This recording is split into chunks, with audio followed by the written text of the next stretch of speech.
Hi there, it's Mark, and welcome to Book Ramble. And this one is A Room of One's Own.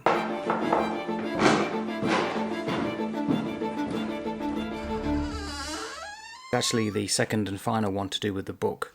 A book that I would never have even gone anywhere near in the past, but I've really enjoyed it, and I'm glad I've read it.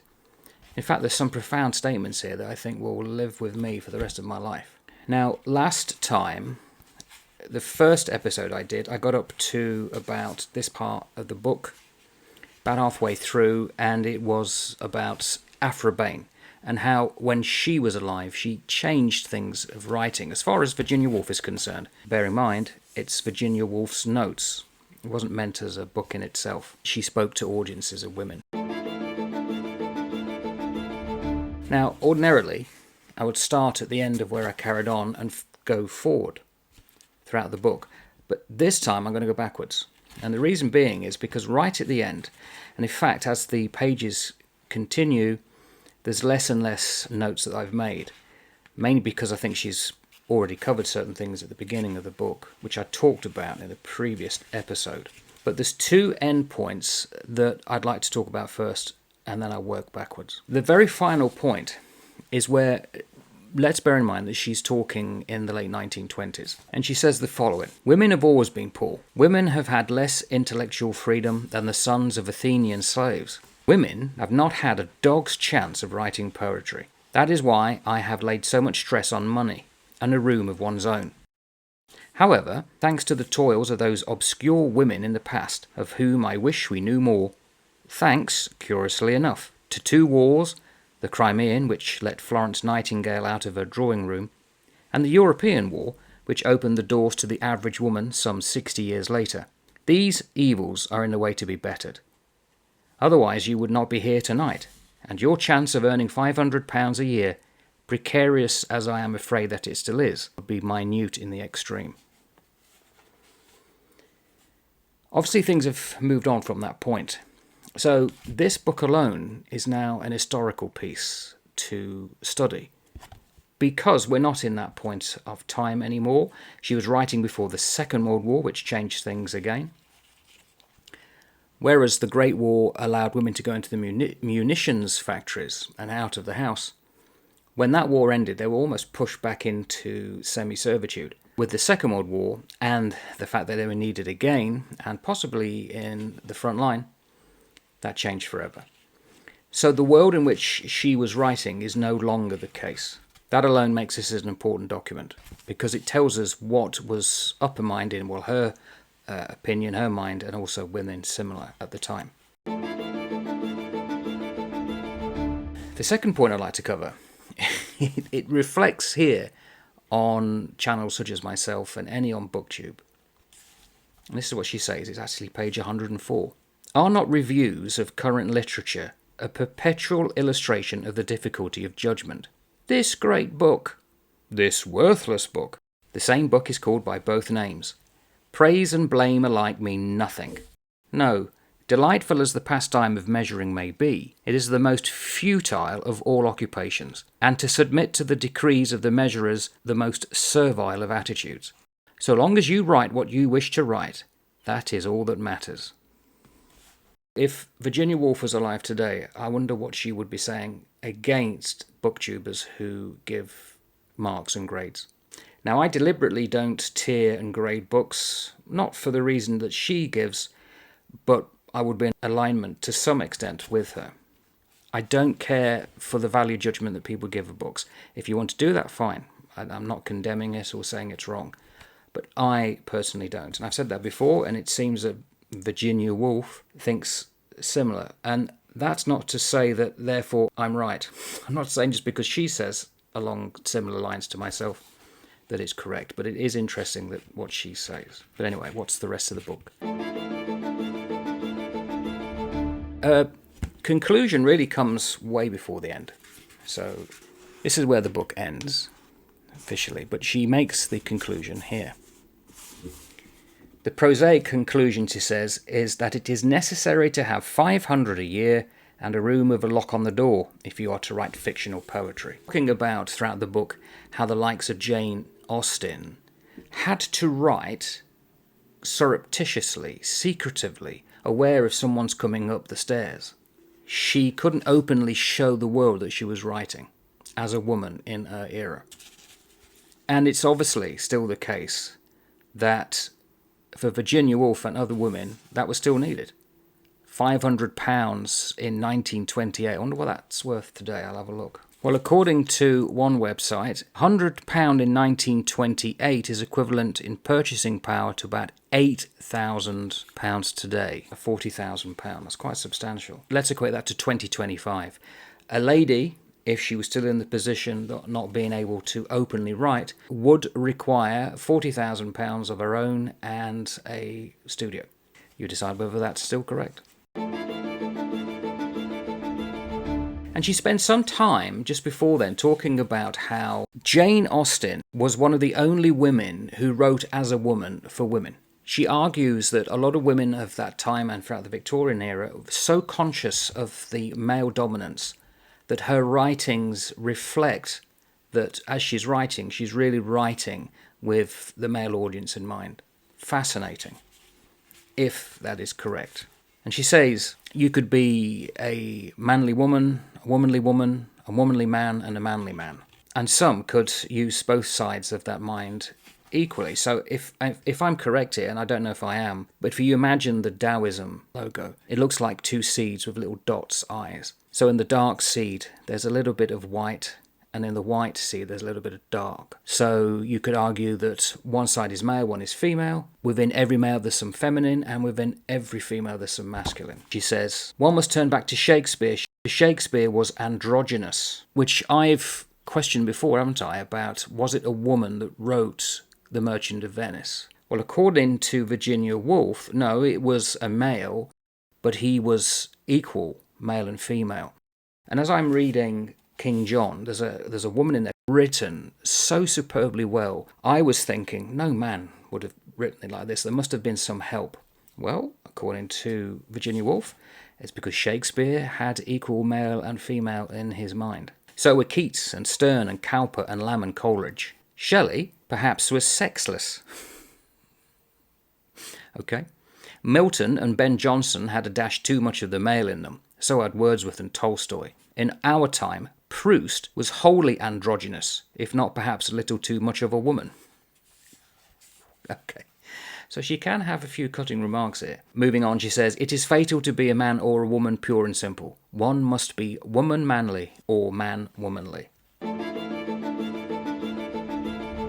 That's altered my perception of books. Wonderful thing. So I'm just going to show you the stuff that's coming up that I'm going to be talking about or producing and making. I'm going to finish off the Bhagavad Gita.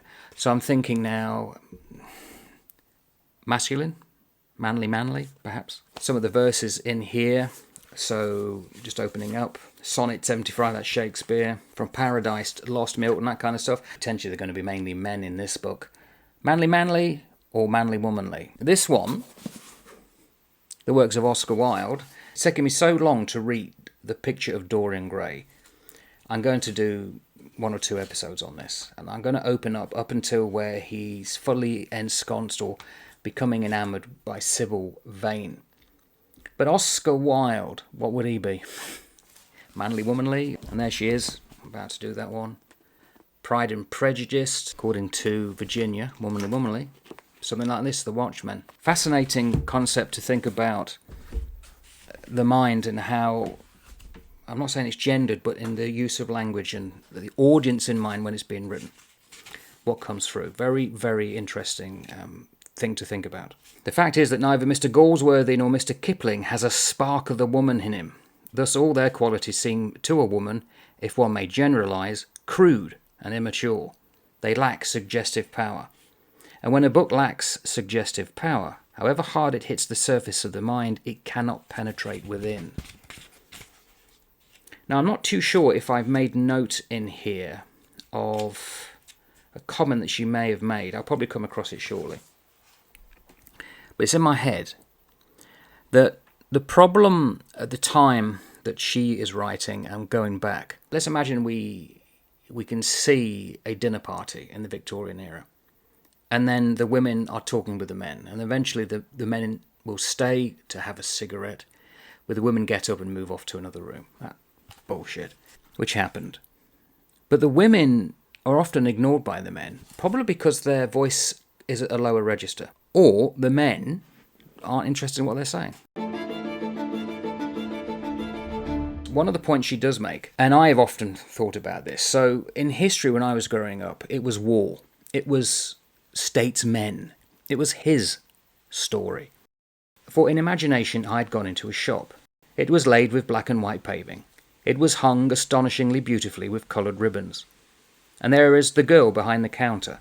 I would as soon have had her true history as the 150th life of Napoleon or 70th study of Keats. I wholeheartedly agree with that.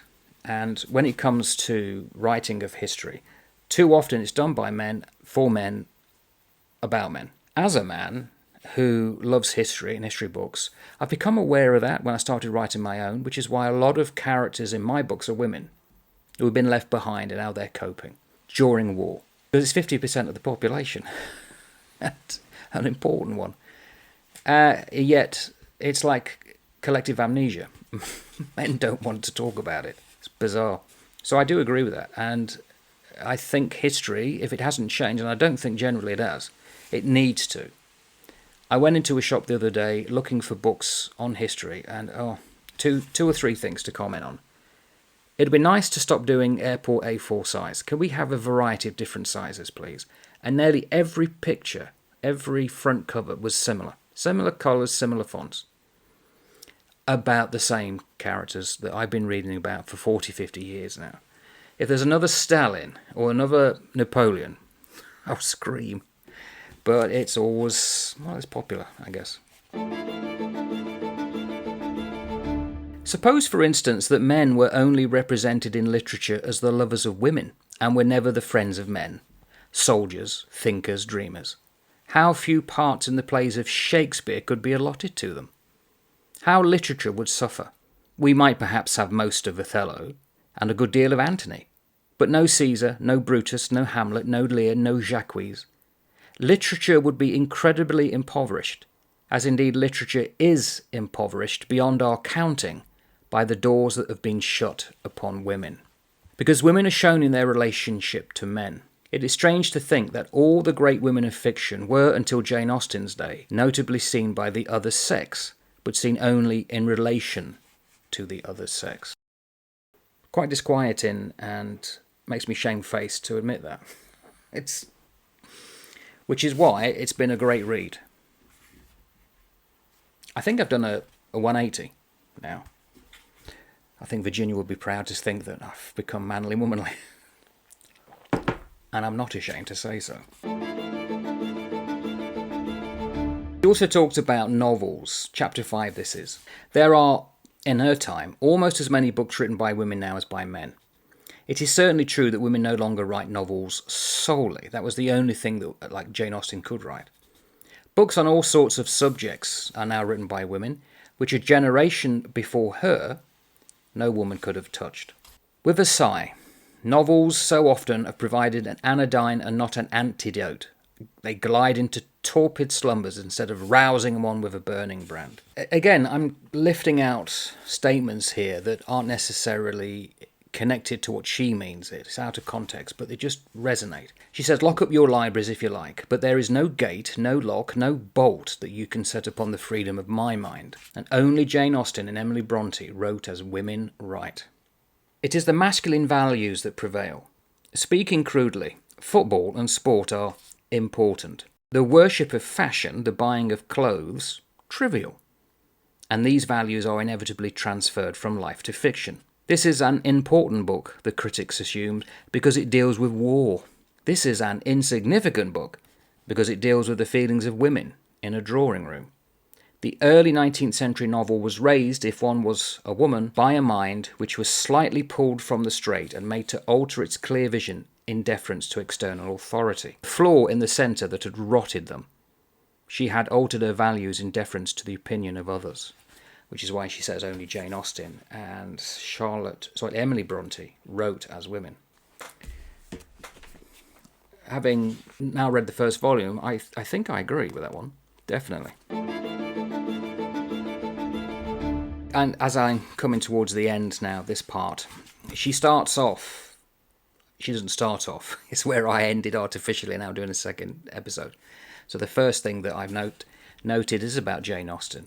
She was glad that a hinge creaked so that she might hide her manuscript before anyone came in. To Jane Austen there was something discreditable in writing Pride and Prejudice. That perhaps was the chief miracle about it. Here was a woman about the year 1800 writing without hate, without bitterness, without fear, without protest, without preaching. It was impossible for a woman to go out alone. She never travelled. She never drove through London in an omnibus, or had luncheon in a shop by herself. But perhaps it was the nature of Jane Austen not to want what she had not. Her gift and her circumstances matched each other completely. She says a few more things about writing in rage and stuff. So, it's a book that's opened my eyes. Better late than never. And, again, with what she said, I wonder if I, even now, were to go back and look at the pieces that I have covered, I wonder if I change what I think. If I was to reread or talk about Beowulf, any female in there that the writer has? Manly. It's just an interesting thing. Therefore, if you are attracted to certain types of writing, is it because it reflects what's inside you as the reader? That if you are manly, you're going to shun anything feminine. Or if you're womanly, you're going to shun anything masculine. To be confronted with it and then deal with it, it's a wonderful thing. So, A Room of One's Own. It's not very long, very thoughtful, and it's something that I think, going forward, has already altered the way I look at literature and books.